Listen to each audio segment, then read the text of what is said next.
Hello, I'm Andrew Neil, and this is The Backstory, a series of in-depth interviews with people who have the power to shape events and to influence our understanding of them.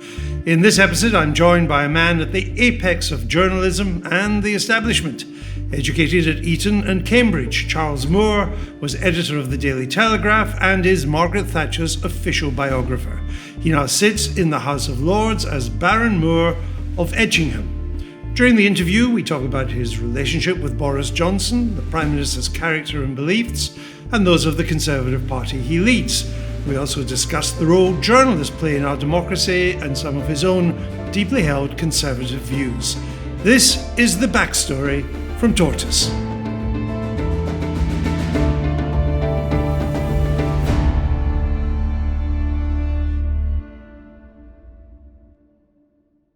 So, Charles Moore, Boris Johnson as Prime Minister, good, bad, or indifferent? Could it be both of the first two? You tell me. That would be my hunch, my sense. Okay. In what way good? Well, I think Boris was the only person who could bring about the necessary change, and he did a series of phenomenal things. He became the leader. He achieved Brexit, and he won the election with something close to a landslide. And I don't think anybody else could have done that. I also think that the cliche about making the right major decisions is true to some extent. So, for example, I think obviously about the vaccine and to a lesser extent about how to get out of COVID. And I also think right now very much in the right on Ukraine. And in what way bad? Well, he can be very indecisive and hopping around about an issue and sort of backing and filling about it, so that he inspires a lack of confidence sometimes. Mr. Johnson worked for you when you were editor of the Daily Telegraph. Did you ever imagine him then to be Prime Minister? Well, it did cross my mind because he was already interested in politics and he stood for a hopeless Welsh seat in 1997, for which I gave him permission to stand.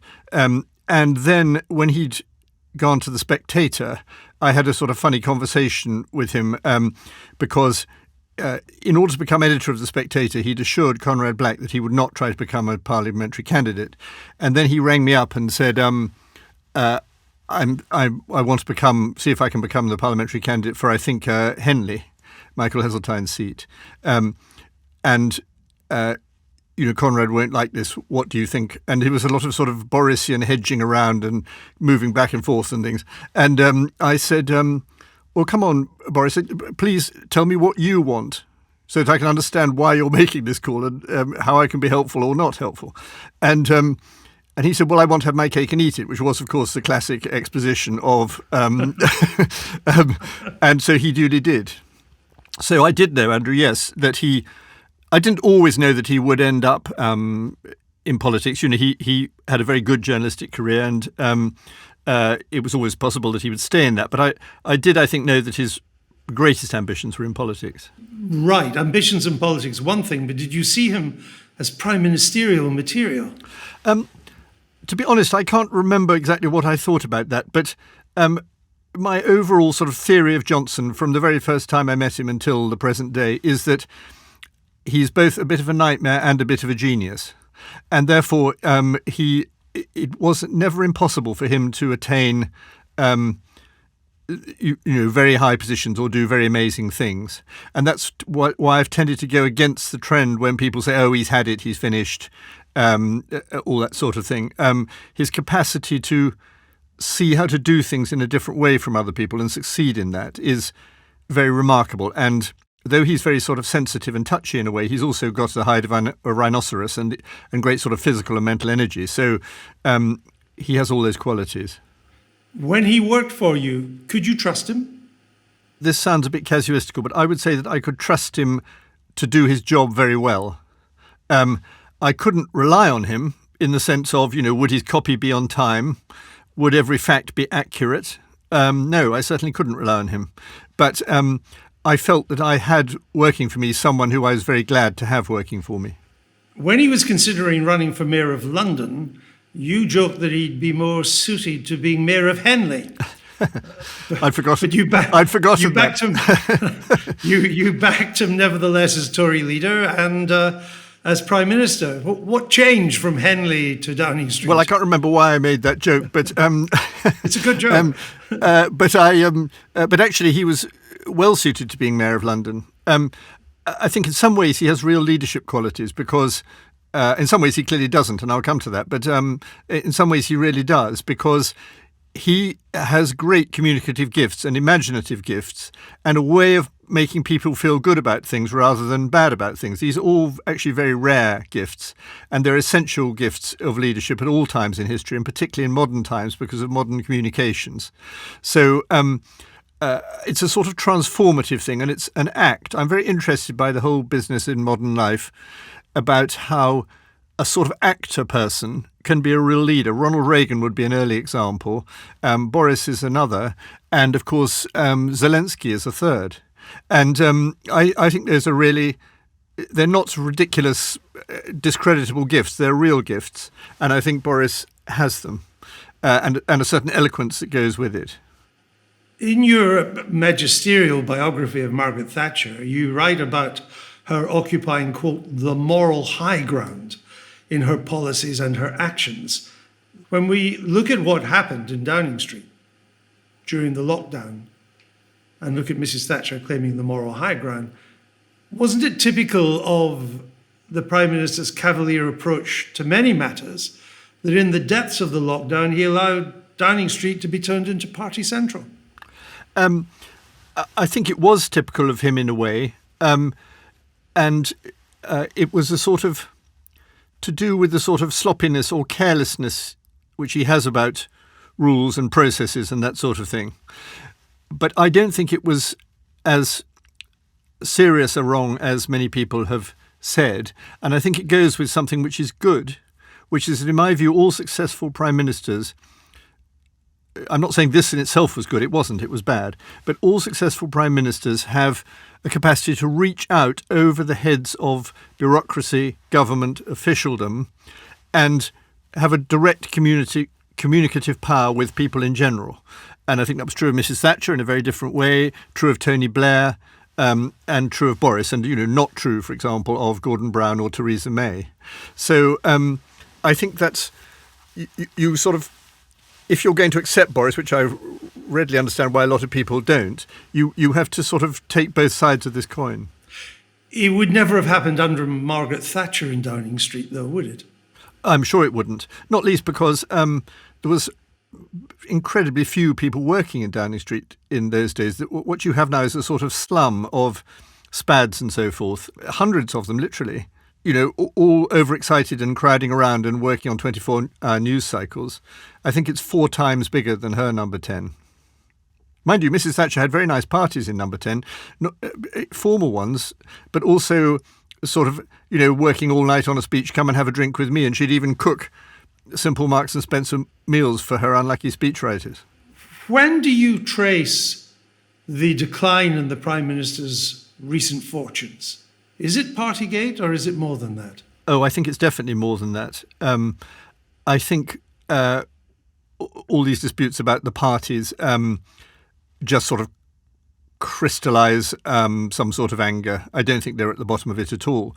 I think it's a sense that we've had a terrible time with COVID and we're not out of the woods and it's not clear where we're going. And of course, in particular, though perhaps 90% even or 80% of this is not Boris's fault in any way, the cost of living is exploding, real inflation is returning, and there's a very uncertain global situation. So everybody's nervous, upset, uneasy.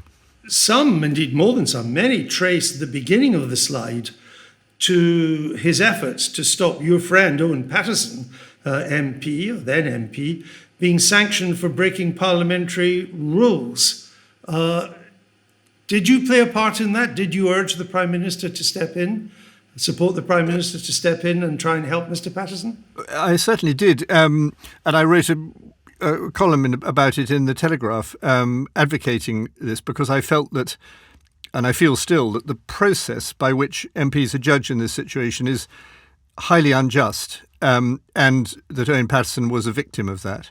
I don't think, however, that it had anything much to do with Boris's fortunes, except for one important point, which is that it really annoyed a lot of his backbenchers because of the mishandling of the sort of management of parliamentary opinion. But it resulted in Mr. Paterson having to step down as MP, not just be sanctioned, but essentially to leave Parliament. It resulted in a by-election and a safe Tory seat, which the Tories lost. In retrospect, was it not bad advice? No, because I wasn't advising the Prime Minister on how to handle the House of Commons on the matter. I was arguing for the injustice of the process to which Owen Paterson was subjected and to which people are still subjected. I think that the way the House of Commons has handed over many of its affairs to bureaucrats instead of making decisions for itself is anti-democratic and threatens the independence of Parliament. And it's not right and it's not fair.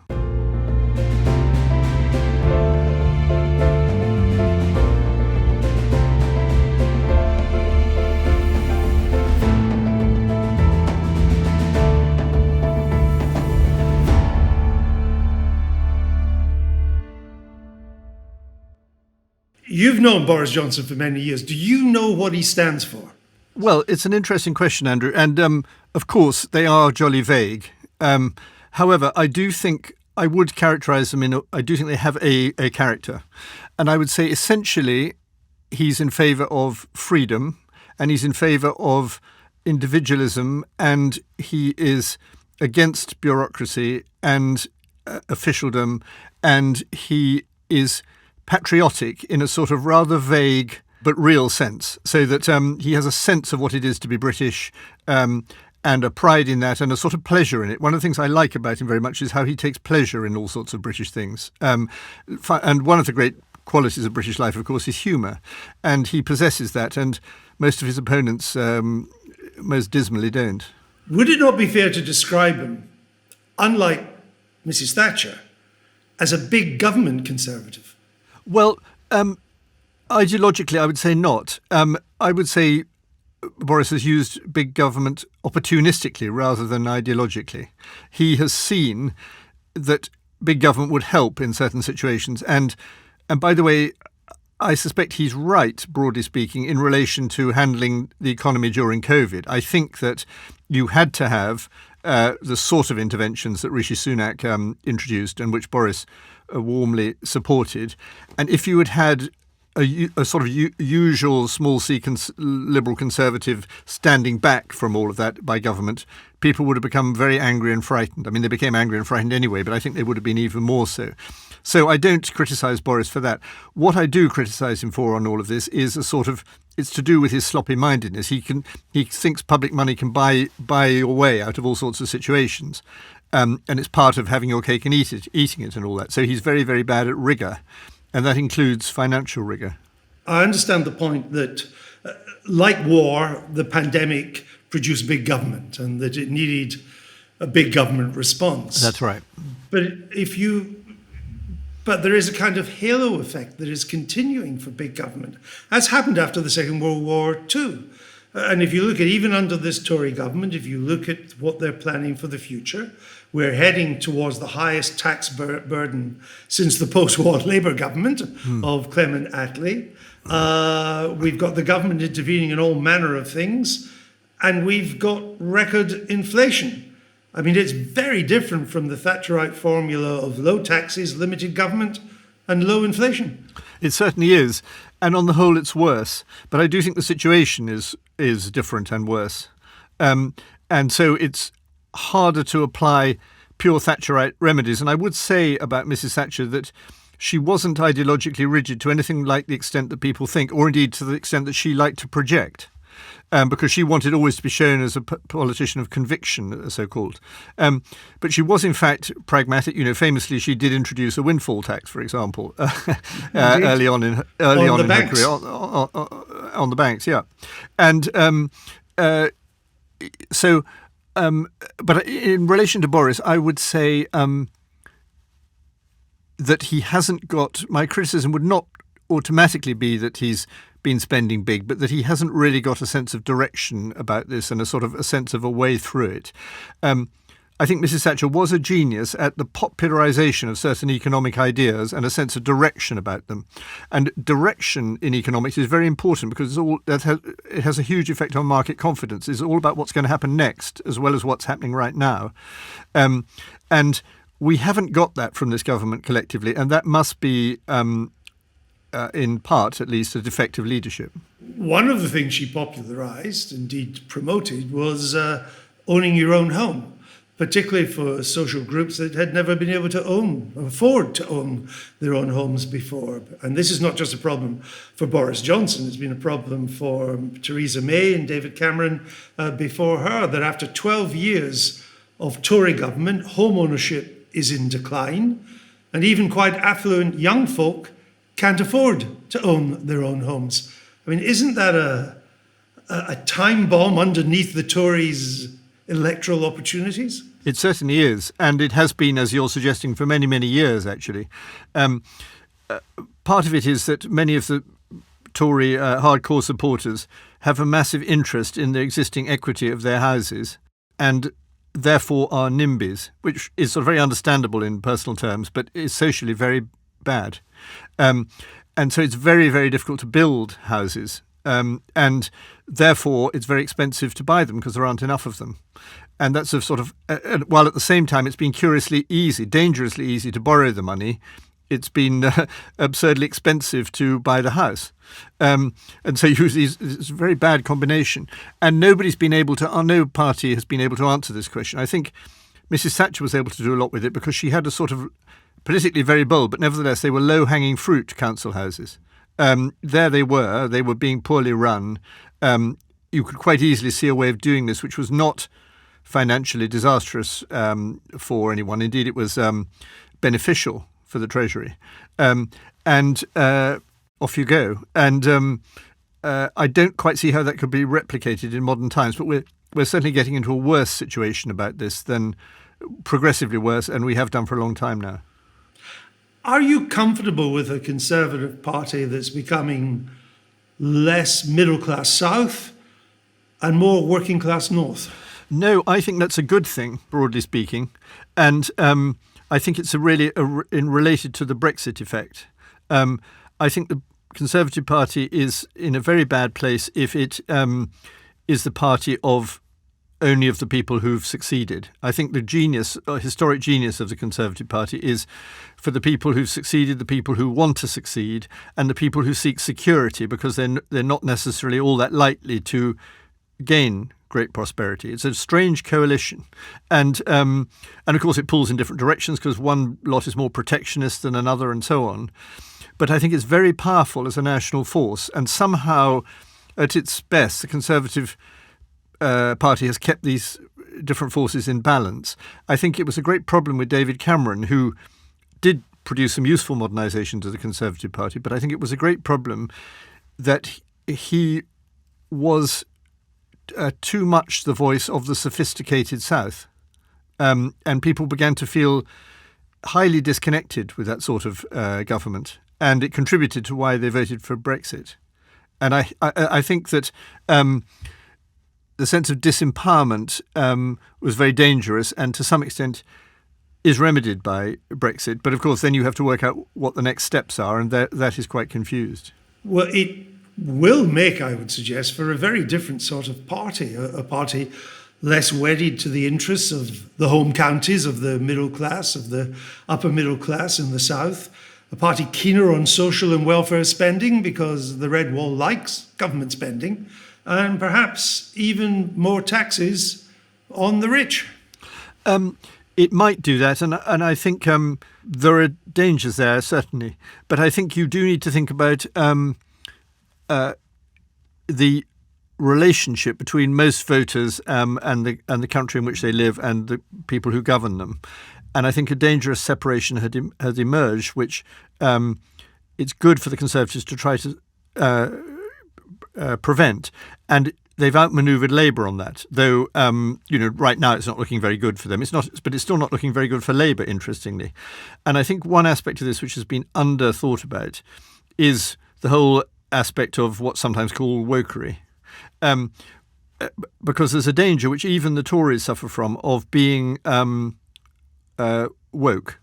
And this is very foolish of them if they wish to reach citizens in general. I think that on the whole, the best policy for the Conservatives would be to be economically liberal and socially conservative. When I say socially conservative, I mean conservative with a small c, obviously, and I also do not mean authoritarian. I do not mean endless laws trying to lock up people who say the wrong things or are being persecuted for private habits or anything like that. But I mean a certain care about social habits, social institutions, the family and so on, rather than libertarianism or on the one hand or authoritarianism on the other. And I think this hasn't been conceptualised properly by the Conservative Party.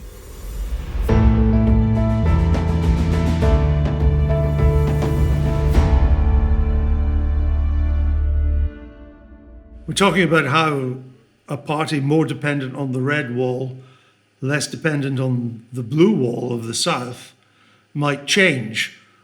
Another way it might change is it might also become less old Etonian. Would that be a bad thing? It wouldn't be a bad thing or a good thing. It would depend on who the Etonians were. I mean, we've had a very wide range historically of old Etonians who ran the country. And, some of them were very great radicals like Gladstone. And some of them were sort of traditional middle-of-the-road Conservatives like Macmillan or Cameron. And some of them were sort of almost scallywags like Boris. So I'm not sure you can make a generalisation. Well, you're an old Etonian. Why do you think they still, in the 21st century, dominate public life so much, much more than the products of any other public school? Well, I don't know that they really dominate public life to a very great extent, but to the extent they do, I would put forward a proposition which is very, very obvious, but nobody seems to notice because everyone sees these things in class terms, is that it's a very good school. But it's not alone being a very good school even just among public schools. There are very good public schools. No, it's not. It's certainly not. But it is the best, and it's the biggest. And traditions feed on themselves. So if you, it's very noticeable. I found when I was at Eton, and I think I keep up with it a bit. I think it's the same. What tremendous emphasis was given, not in any formal training way, but as a sort of approach to life about being able to argue and speak in public and present things and expound things in classes, in the recital of poems by heart when you were a little boy, which you had to do, sometimes reciting poems in Latin, in debating societies, political societies. It's very much sort of in the blood. And it's a bit so saying why is Eton important in public life? Why does it produce people who do a lot of things in public life? It's a bit like saying why does Newmarket produce good jockeys? It's because it's already done it, and because it continues very strongly to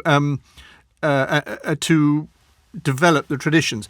If it were as sort of snobbish and exclusive as people imagine, why would it continue to do well? I think it would fade, and rightly fade. So that though it has a reputation for being aristocratic, it must be in such a competitive world, and I mean world, not just Britain. It's actually rather meritocratic. There was a time when it did fade.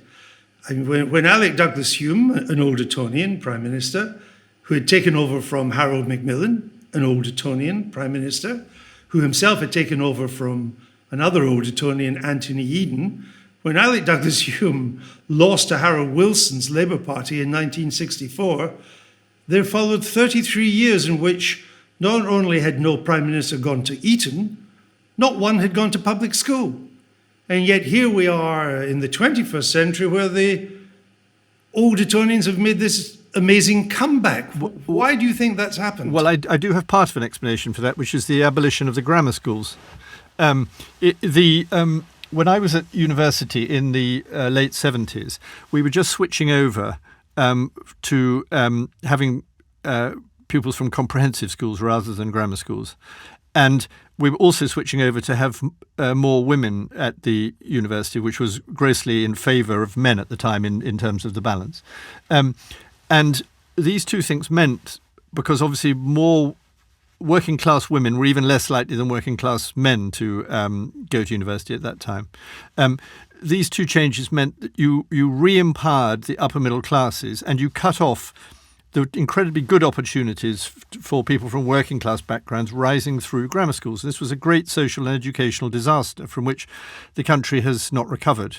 And so the schools that were sort of what you might call continuously good, which were the main public schools to a large extent, and some of the grammar schools that became independent, were at an enormous advantage. And the comprehensives were at an enormous disadvantage. And to a large extent, that's remained, and that is the fault of, in my view, largely the fault of comprehensivization. It just had lower educational standards, much lower educational standards. And, you're not allowed to say this really because it causes so much upset and very difficult subject for political parties because obviously since most people have children have to go through the comprehensive system, they don't wish to think very understandably that it's bad. But as a system, it is bad, though, of course, there are many good comprehensives. I think this has improved with time. I think Michael Gove did some good work in improving state schools, and I think the future might be better. But we've had an absolutely dismal period, which has offered advantage. Unfortunately, a very good education has become a rarity, and that helps to explain why Etonians who have had a good education may do disproportionately well. Now, you were appointed to the House of Lords. It makes you a politician now as well as a journalist. Well, I would dispute that, actually. I'm a legislator, but I don't think that makes me a politician. Well, you make laws for us. Yes, but I don't think that's a right. I don't think that's a right. No, I don't think it's a right description. That's what politicians do. No, but you don't have to be. That is what politicians do, but you don't have to be a politician to be a legislator. So, for example, the former Lord. The former Archbishop of Canterbury, Lord Carey, or the former head of the Foreign Office, or the former head of the police, whatever, they're not politicians. They sit in the House of Lords, but they're not politicians. Well, these days the Archbishop of Canterbury, or Archbishops of Canterbury, seem to be more politicians than religious leaders. Well, I would rather sorrowfully agree with you. Anyway, my point was that one of the important purposes of journalism is to hold those in power to account. So how can it be right to accept the honours handed out by those that we're paid to scrutinise? Well, I think each person who accepts them sort of needs to answer for themselves on this point. My answer is, in my case, that I didn't want a peerage which linked me to a political party, because then people think, though actually this isn't really true, but they do tend to think that you're only saying something because your party wants you to say it. It's not really true in the House of Lords because the whipping system doesn't really work, but that's an understandable thing that people think. So when I looked into this and found I could become what's called non-affiliated, I thought that would be a reasonable way to deal with the problem. But I guess my point is that we know government, not just this government, all governments, use the honours system to buy people off, reward people, deal with politicians whose main political career is now over. Surely it's our job to monitor, scrutinise, critique all that and not be part of it.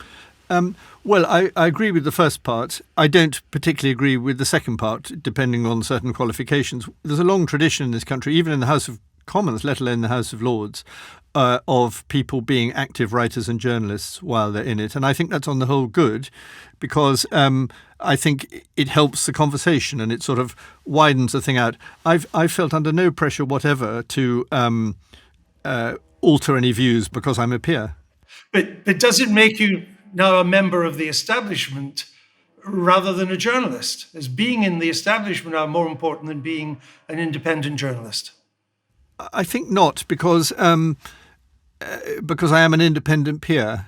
I don't see myself as under any constraint. I would see it more as an extension of, the capacity to debate issues and play a part in things and meet people who are important in making decisions and all that sort of thing. So I don't find it difficult.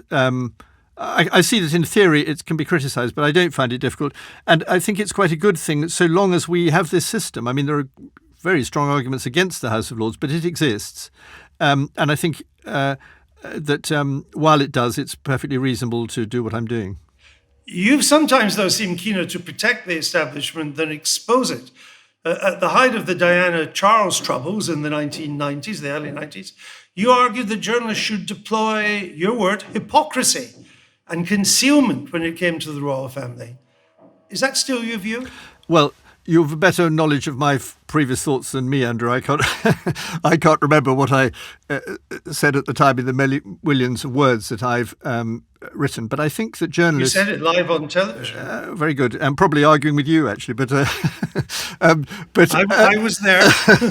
but hypocrisy. We should be hypocritical. We shouldn't expose what's going on. We should be involved in concealment, you said. The point that I would maintain, as I don't remember fully the context, but the point I would maintain is we should, in certain circumstances, respect privacy. Privacy is a very important part of every human life, and journalists do violate it. Sometimes they violate it rightly because it's really in the public interest, and other times wrongly. And there are some areas where these things are highly disputable, and royal matters are one of them.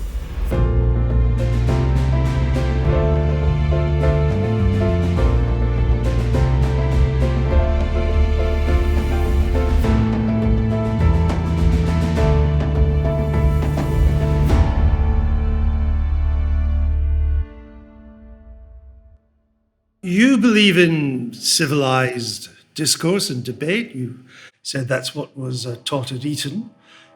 But you can be pretty acerbic and personal in your writing. You said, for example, Olivia Colman, the actor, had, quote, a left-wing face. What does that even mean? I was surprised that this caused such upset. It seems to me demonstrably the case that some people have faces which reflect their opinions. I mean, I think there's such a thing as a conservative face and a right-wing face and a goody-goody face and a scoundrel face and so on. And I didn't mean very much by it, except that I thought it was observable. I think I can usually detect it in real life, as it were. Very good actress, by the way, as I said, when I also made that remark. But I was arguing about why I thought she was unsuitable to act the Queen, and I think that actually I was right about that. I think, good actress though she is, she was less good at the Queen than Claire Foy. You seem to have a thing about faces, though. You said that Yvette Cooper, the Labour politician, was so boring you'd rather just look at her than listen to her. Well, that might be true, mightn't it? Well, you wrote it. But I mean, why are you objecting? I'm not. I'm just wondering why you would write that about someone rather than analyse what they were saying. I think obviously, first of all, I should say that, one is allowed, sometimes one gets it wrong, but one is allowed to be humorous. These are light-hearted little points in Spectator Diaries or something like that. They're not deeply serious points. But I think all of us in encounters with the human race very much notice how other people look and behave and what their manners are and their mannerisms and their voices and so on, their hair or whatever it may be. And these are...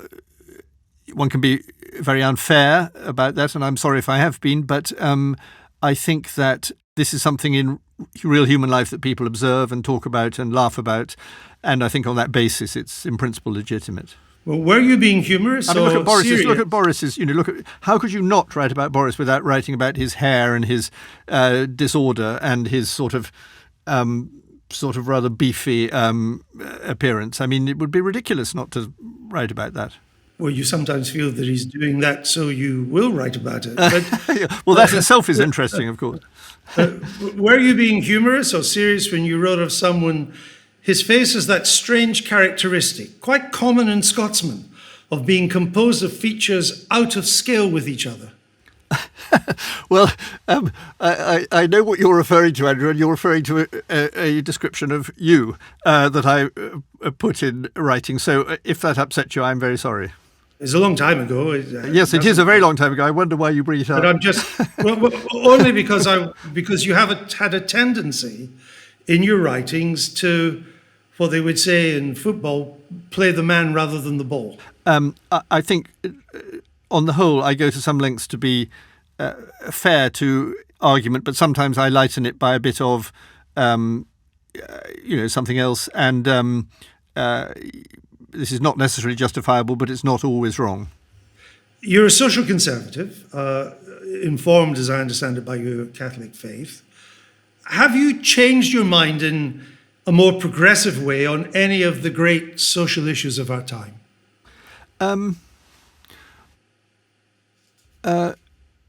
Not really, but I think I've come to see the importance of some things more. So, for example,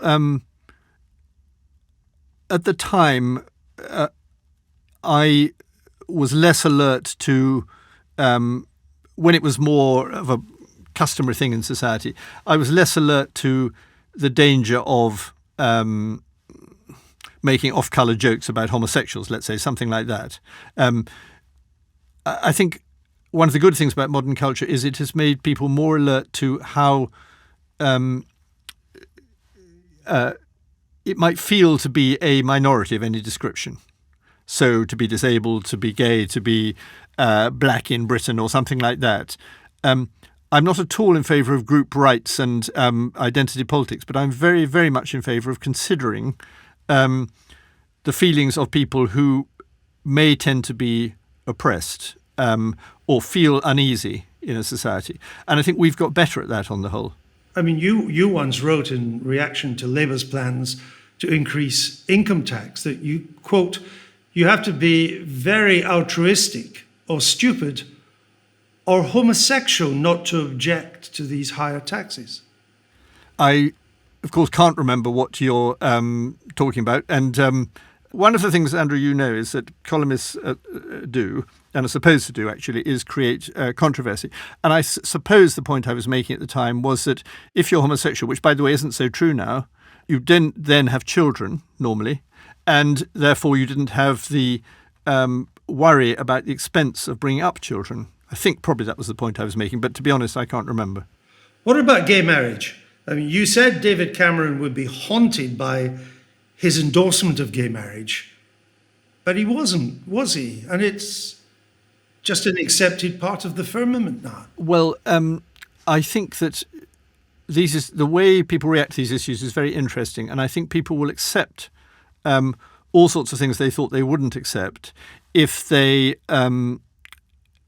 handled in the right way. And on the whole, I think Cameron did handle it in a good way. You wouldn't roll it back now, would you? No, certainly I wouldn't. But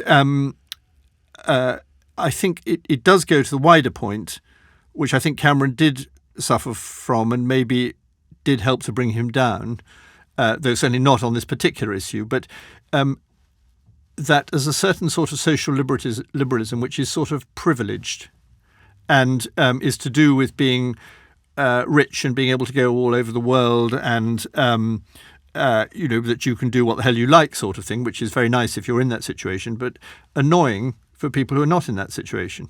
And that's one of the reasons that I'm quite social conservative. So, for example, in the old Tony Blair phrase about being tough on crime, it does matter more to people who are poorer than to people who are richer because they can't buy their way out of trouble on the streets. Those sort of issues are actually very, very important. And there's a certain sort of look at me, aren't I a good person liberalism, which is incredibly annoying for people if they're being mugged and robbed and, have to wait in enormous shabby hospitals and so on. So, Charles Moore, you've had a long career. Eton, Cambridge, The Spectator, The Telegraph, now the House of Lords. Is your trajectory as establishment man now complete?